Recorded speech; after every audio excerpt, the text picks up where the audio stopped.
So hi guys, Divesh Tiwari this side. आज हमारा blog रहेगा सेल्फ टॉक। आज हम खुद से बात करेंगे। कई बार ऐसा होता है ना कि भाई देखो, बीच में ऐसा टाइम आता है कि ना जो चीज़ हमें चाहिए होती है ना, हम उसके लिए लड़ते हैं भाई। पूरी पूरी प्रैक्टिस करते हैं, हर चीज़ करते हैं कि वो चीज़ मिले, हमें मिले। पर 5-10 दिन करते हैं, 15 दिन करते हैं, बट उसके बाद दोबारा से वैसा शुरू हो जाता है कि भाई हम कर ही नहीं पाते उसके लिए। पता नहीं किस बंदे की ऐसी नजर लग जाती है कि समझ नहीं आता। जैसे मेरे को फिजिक बनानी हो, अब मेरे को पतला होना था। बीच में जैसे मैं जिम जा रहा हूँ भाई, बढ़िया से जिम जाने लगा मैं, वगैरह वगैरह सारा। बट बीच में क्या नजर लगी, मेरा जिम छूट गया भाई, डाइट छूट गई। मैं ब्लॉगिंग के लिए और मैंने कसम तक खा ली कि मैं ब्लॉग कंटेंट डालूंगा। उसमें भी ये सीन हुआ कि भाई मैंने कसम खा ली, मैं डालूंगा। और मैं डाल भी रहा था भाई, इंप्रेशन भी अच्छे आ रहे थे, व्यूज भी ठीक आने लगे थे, इंटरेक्शन भी होने लगी थी। साला फिर बीच में हुआ कि भाई वो बंद हो गया। मैंने ना यूट्यूब ये शोज के शुरू किया था कि भाई मैं 1-2 साल में ना अच्छे खासे क्या, मैं फेमस हो जाऊँगा। मेरे को यहाँ के, जहाँ मैं रहता हूँ वहाँ के लोग जाने लगेंगे भाई, पैसा आने लगेंगे वगैरह वगैरह। तो भाई मैं ये सब सोच के हुआ था, तो ये सब सोच के शुरू किया था। तो भाई कुछ भी नहीं हो रहा है ऐसा भाई। 4 साल हो गए, कहने को 5000 सब्सक्राइबर है, पर वो कहाँ के मेरे को नहीं पता। उसमें तो मेरे होंगे 1000-1500 जो मेरे को जानते होंगे, क्योंकि भाई तू तेरी बहन की, कभी तू सब्जी वाला आ रहा है, कभी कुलचे वाला आ रहा है। इन्होंने गंद दबा रखा है सालों ने, जो बोलने दे रहे। फिर ये देखो, पहले इसको चुप हो रहा था, फिर मैं बात करता हूँ। तब बीच में तो ऐसा हुआ था कि जब मैं स्कूल कॉलेज आता था ना, तो उसमें बच्चे मिलते थे कि अरे आप तो व्लॉग बनाते हो, ये वो। भाई कितना प्राउड मोमेंट होता है ना भाई। जैसे अब न्यू व्लॉगर है ना, कोई भी न्यू बंदा है ना, न्यू कंटेंट क्रिएटर कोई भी है, न्यू इन्फ्लुएंसर वगैरह, उसके कम सब्सक्राइबर है ना, तो अगर उसको कोई किसी के सामने बोल रहा है कि भाई आप तो व्लॉग बनाते, अच्छे व्लॉग बनाते हो, ये वो, मैं आपका व्लॉग देखता हूँ, मैंने आपका चैनल सब्सक्राइब कर रखा है, तो दूसरे बंदे देखते हैं ना कि भाई वो बंदे भी ऐसे देखते हैं ना, तो भाई वो खुशी सी अलग सा प्राउड सा फील होता है भाई। तो भाई वो जो फीलिंग है ना भाई, वो वाली फीलिंग नहीं मिल रही यार, नहीं मिलती। वो स्कूल कॉलेज, जैसे कॉलेज टाइम में मैं आता जाता था बस में, तो 1-2 बंदों ने मेरे को बोला भी था। यहाँ पे मैं एक बार मैं जिम से आ रहा था घर, तो एक बच्चे ने बोला, दिवेश भैया मैं आपका बहुत बड़ा फैन हूँ, आप ब्लॉग बनाते हो ना, मैं आपका चैनल सब्सक्राइब कर रखा है। भाई वो सुन के बहुत अच्छा लगा यार। बट सारा अब जब 5000 सब्सक्राइबर है, मेरे को लगा कि अब बंदे जानते होंगे। अब रील भी, क्योंकि इंस्टाग्राम पे रीलें रूलें हैं, वो भी जा रही है थोड़ी अच्छी खासी, टचवुड जा रही है थोड़ी अच्छी खासी व्यू। मेरे को लग रहा है वो भी वायरल हो रही है, फिर भी बंदे नहीं जान रहे यार। भाई मेरे को देखो, सबसे मेन जरूरी होती है कि खुद के लिए ना फेम बनाओ। फेम ऐसा बनाओ कि भाई कि लोग तुम्हें जाने, और तुमसे काम करवाने के लिए तुम्हें पैसे दे भाई। तो मेरा तो पहले मेन टारगेट ये था कि यूट्यूब मैंने ये सोच के शुरू करा था कि मैं पैसे कमाऊंगा यूट्यूब से वगैरह वगैरह। बट भाई जो भी ये सोच के कर रहा है ना भाई, देख, जो भी ये सोच के अगर यूट्यूब शुरू कर रहा है कि यूट्यूब में बहुत पैसा वगैरह वगैरह, भाई कुछ भी ऐसा बिल्कुल नहीं है। पैसा आपके ऊपर है सब कुछ, आपकी फेस वैल्यू बनेगी। सबसे पहले आप ये सोचो कि मेरे को लोग जाने।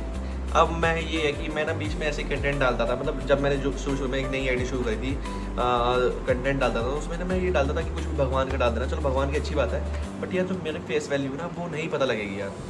मैं भले मेरी रील फेमस हो, बट मेरी फेस वैल्यू नहीं पता लगेगी।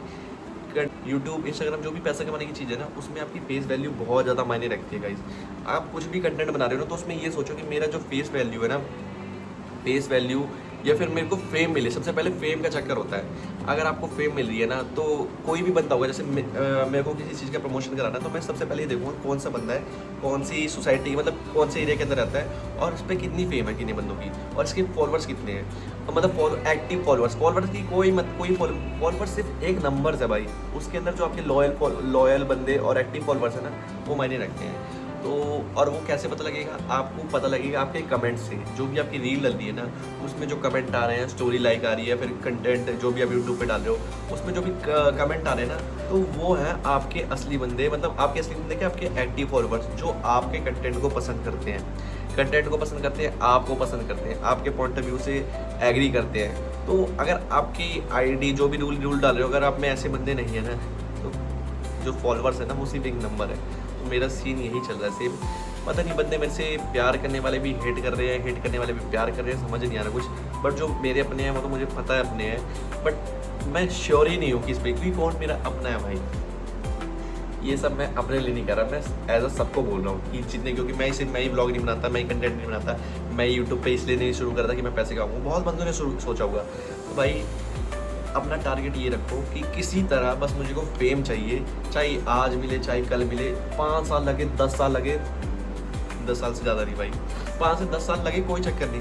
बट जब आपने 5 से 10 साल लगाए ना, तो आपको ये चाहिए कि भाई अब ये जो 10 साल मैंने मेहनत करी है ना, और उसके बाद जो मेरे को प्रमोशन आ रही है, फिर मेरे को सामान मिल रहा है, तो कोई बंदा ये ना बोल सके कि आपको फ्री में मिल रहा है ना। आप बोल सकते हो, आप ये बोलो कि भाई मेरी 5-10 साल की मेहनत है, तब मुझे ये पैसे मिल रहे हैं, बंदे मेरे से प्रमोशन करवा रहे हैं, मुझे सामान भेज रहे हैं। तो भाई बहुत ये जो फेस है ना भाई, इस पर इतना काम करो, इतना काम करो। अब आप कंटेंट बनाओ, कोई चक्कर नहीं, कंटेंट ये नहीं कि मुँह ऐसी करते बना दिए भाई, अपनी पर्सनैलिटी भी ऐसी रखो ताकि लोग, जैसे अब मैं ये बता रहा हूँ कि मैंने बहुत बंदे देखे होंगे अच्छे फॉलोअर्स हैं उनके आगे वगैरह, बट जैसे मैं आरुष बोलर का ये वो लगा लेता हूँ भाई, उन बंदों की पर्सनैलिटी देख लो, भले हाइट में छोटे हैं, ऐसा कोई इशू नहीं है, मतलब आपके पास पैसा होगा ना आपकी कोई हाइट पे बोल सकता है, ना आपकी बॉडी पे बोल सकता है, ना फेस पे बोल सकता है, बट जो आपका वो है ना ट्रैवलिंग पीरियड, जो भी रास्ता है आपका फेमस होने तक का, उस पीरियड में आपकी पर्सनैलिटी अच्छा होना बहुत बड़ा वो रखता है भाई, कि भले आप स्टार्टिंग में चूतिए लोगों, बट धीरे धीरे आपको खुद पर्सनैलिटी, क्योंकि बंदा ये सोचता है कि यार ये शुरू में भी चूते था, अभी भी चूते हैं, क्या फ़ायदे से दिखने का, पर जब धीरे धीरे ग्लो अप होता है ना बंदे का, तब बंदा सोचता है इसके बारे में मैं जानूँ कि भाई इसका ग्लो अप कैसे हुआ, इसने ऐसी क्या मेहनत करी, इसके पीछे की मेहनत क्या है वगैरह वगैरह। तो बंदे ये सर्च करे तुम्हारे बारे में, तुमको इसी वजह से देखे कि इस बंदे ने ऐसा क्या करा कि मैं भी वो कर सकूँ, मैं भी इसकी जैसा बन सकूँ वगैरह वगैरह। काम ही ऐसा करो कि बंदे तुम्हारे जैसा बनना चाहे भाई, चाहे तुम मार धाड़ में रहो कि ये कट कर दो। सबसे ज़्यादा ज़रूरी है भाई, फैमिली को इग्नोर कर दो, यार दोस्तों को इग्नोर कर दो, जो भी रिश्तेदार है सबको इग्नोर कर दो। खुद पे जो काम करना है ना, खुद पे काम करना है, क्योंकि जब खुद पे काम करोगे, खुद की पर्सनैलिटी पे काम करोगे, खुद के लिए काम करोगे, सीखते रहोगे और लोगों के मतलब ऐसा काम करोगे जो लोग तुमसे सीख के तुम्हारे जैसे बनना चाहे, तुम्हारे जैसा करना चाहे, तभी तुम एक दिन फेमस हो पाओगे, तुम्हारी ये फेस वैल्यू बन जाएगी। एक बार फेस वैल्यू का बस एक ही बार खेल है भाई, एक बार फेस वैल्यू बन गई, आप एक बार। और पर्सनैलिटी लोगों को ऐसे दिखानी है ना, फेक भी नहीं दिखानी, रियली दिखानी है, ताकि लोग यार बोले यार ये जेन्युइन बंदा है यार, ये ऐसा नहीं कि मैं कैमरे के आगे हूँ बकचोदी कर दे रहा हूँ, बट मैं पीठ पीछे ऐसा हूँ वैसा वगैरह वगैरह हूँ। भाई देखो, कहीं ना कहीं तो आपकी पर्सनैलिटी निकल आएगी। और सबसे मेन बात भाई, आपकी जो नीयत है ना भाई, वो बहुत ज़्यादा मायने रखती है। बाकी मैं कितनी ज्ञान की बातें करता हूँ, टॉपिक को कहाँ से कहाँ ले जाता हूँ, मैंने कहाँ से शुरू करा था मुझे खुद याद नहीं, मैंने कौन सी बात छेड़ी थी, बट मैं ज्ञान देता जा रहा हूँ, मुझे मज़ा आता जाता भाई। तो भाई इस ब्लॉग को मैं ऐड करता हूँ, इस ब्लॉग का मैं कंक्लूजन बता देता हूँ भाई। थोड़े टाइम में खुद से बात करो कि भाई जो मुझे करना है, मुझे उसके लिए क्या क्या करना पड़ेगा। और ऐसा नहीं कि मोटिवेशन आती फेल दे रहे हो फिर नीचे गिर पड़ रहे हो, डिसिप्लिन से करो। चाहे तुम हफ्ते में एक बार ब्लॉग डालो, बट डालो। मैंने क्या था, मैंने हफ्ते में 2-3 रोज ब्लॉग का वो ले लिया कि भाई मैं रोज ब्लॉग डालूंगा, बट मुझे समझ आया कि मैं रोज ब्लॉग डालूंगा तो बंदों में इंटरेस्ट नहीं रह जाएगा, इतना क्रेज नहीं रह जाएगा। तो ब्लॉग भले ही हफ्ते में एक डालो, बट हर हफ्ते डालो। धीरे धीरे ये होगा। अपने से बात करिए, मेरे को जो चाहिए मैं उसके लिए काम कर रहा हूँ डिसिप्लिन के हिसाब से। और खुद पे काम करो भाई, सबसे ज़्यादा खुद पे काम करो, अपनी फिजिक पे ध्यान दो भाई। बंदा जितना मर्जी बतलाओ, जितना मर्जी मोटा हो, बट उसका पेट नहीं होना चाहिए। पेट से सारी पर्सनैलिटी खत्म हो जाती है। आपका फेस जैसा मर्जी हो यार, पेट नहीं होना चाहिए यार। थोड़ा आपको खुद पे ध्यान देना पड़ेगा कि सबसे पहले आपको खुद शीशे में देखो ना, खुद को अच्छे लगने चाहिए। दुनिया की माँ की दुनिया तो जज करती रहेगी। जो आपको पसंद करने वाले होंगे ना, आपको लोअर डिश में पसंद कर लेंगे, बट शक्ल अच्छी होनी चाहिए भाई। पहला इंप्रेशन शक्ल पे ही पड़ता है। ये सोचो फेस डजंट मैटर, जो भी चूतिए बोलते हैं ना, गलत बात है। फेस पे अपने काम करो, पर्सनैलिटी पे काम करो। पर्सनैलिटी इन द सेंस कि सिर्फ बॉडी वाडी बनाने में नहीं, पर्सनैलिटी इन द सेंस कि आपका बिहेवियर क्या, आपका नेचर कैसा है, लोगों को कैसा पसंद आ रहा है। और पर्सनैलिटी ऐसी रखो कि लोग उसे पसंद करें, तुम्हारे काइंडनेस की नेचर की वजह से, तुम्हारे अच्छी पर्सनैलिटी की वजह से, बिहेवियर की वजह से।